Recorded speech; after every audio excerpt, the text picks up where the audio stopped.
గౌరవనీయులైన తెలంగాణ ముఖ్యమంత్రి రేవంత్ రెడ్డి గారు వారి మీద లేనిపోని నిందలు పోసుకుంటూ అక్కడ తెలంగాణలో ఉన్న ప్రతిపక్షాలు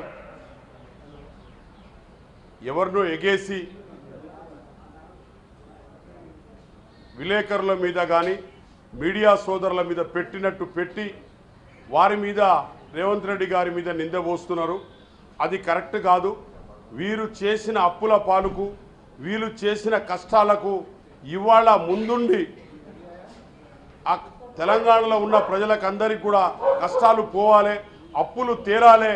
అదేవిధంగా ఆయన పనిచేస్తుంటే ఆయన పని చేస్తుంటే దానికి అడ్డుపడి ఏదో విధంగా అడ్డుపడి తిట్టించి చేసి లేడీస్తో తిట్టించి వాళ్ళు కూడా మహిళలు, మరి వీళ్ళు కూడా మహిళలే, తిట్టించి వాళ్లకు ఇబ్బందులు పెడుతున్నారు సీఎం తప్ప ఇంకేం లేదు.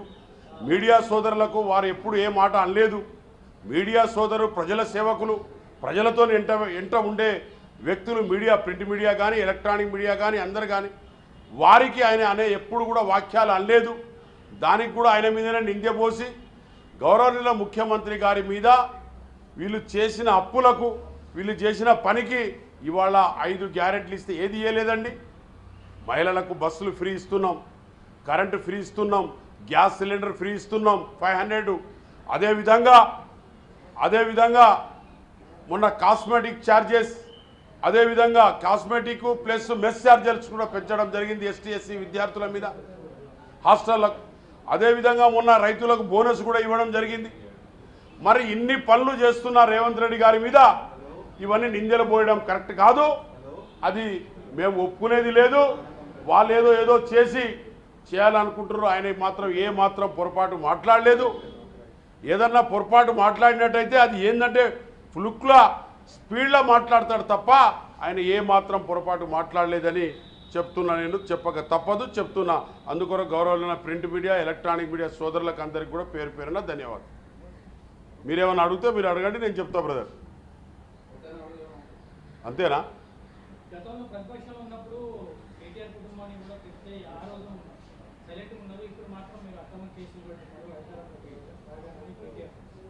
మేము అక్రమ కేసులు ఏం పెడతలేం బ్రదర్. వాళ్ళే మాకు అక్రమ కేసులు పెట్టారు. తెలంగాణ తెచ్చిన ఎంపీల మీద కేసులు పెట్టారు. రైతులకు సంఖ్యలు వేశారు, సిరిసిల్లలో సంఖ్యలు వేశారు. అదేవిధంగా ఖమ్మం జిల్లాలో నా దోర్నకల్ నియోజకవర్గంలో కూడా సంఖ్యలు వేశారు. మహిళలు, విద్యార్థులు అందరి మీద ఎస్టీ ఎస్సీ కేసులు కూడా వాళ్ళే మహిళల మీద పెట్టించారు. మరి ఆ రోజులో మహిళల మీద కేసులు పెట్టిస్తే ఏం కాదు. కానీ ఇవాళ కేటీఆర్ గారు మాత్రం ఏదో అన్నందుకు మాత్రం వాళ్లకు చెప్పారు. జైల్లో పెట్టినప్పుడు మేము పోలేదా? మరి వాళ్ళు ఆ రోజుల్లో కూడా మహిళల మీద ఎస్టీ ఎస్సీ కేసులు పెట్టే ఉన్నాయి. రామేశ్వరరావు గారు ఏదో విషయంలో మాట్లాడితే ఆ రోజుల్లో కూడా మేము ఎస్టీ ఎస్సీలు కేసులు పెట్టించినవి ఉన్నాయి. ఎస్టీలకు, రైతులకు సంఖ్యలు వేసి ఖమ్మం జిల్లా జైలుకు పంపించినవి ఉన్నాయి. మరి ఇలాంటి కార్యక్రమాలు అప్పుడు చేయలేదా? అరే తెలంగాణ తెస్తే కొట్లాడి చేస్తే మా మీదనే కేసులు పెట్టారండి. మరి ఆ రోజుల్లో మేము చెప్పినప్పుడు ఎవడన్నా విన్నారా?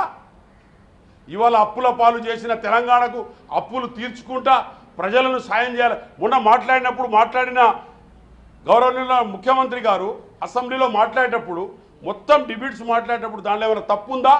తప్పుడే, అది తీయండి. తప్పు లేనిపోని వేరే విషయాలలో తీసుకొచ్చి ఏదో చుచ్చిపెట్టి మనుషులను ఇబ్బంది పెట్టకండి.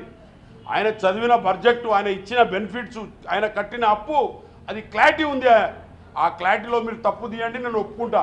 అంతేగాని లేనిపోంది ఏదో తీసుకొచ్చి కల్పించి ఇట్లా చేస్తే అది కరెక్ట్ కాదని నేను చెప్తున్నాను.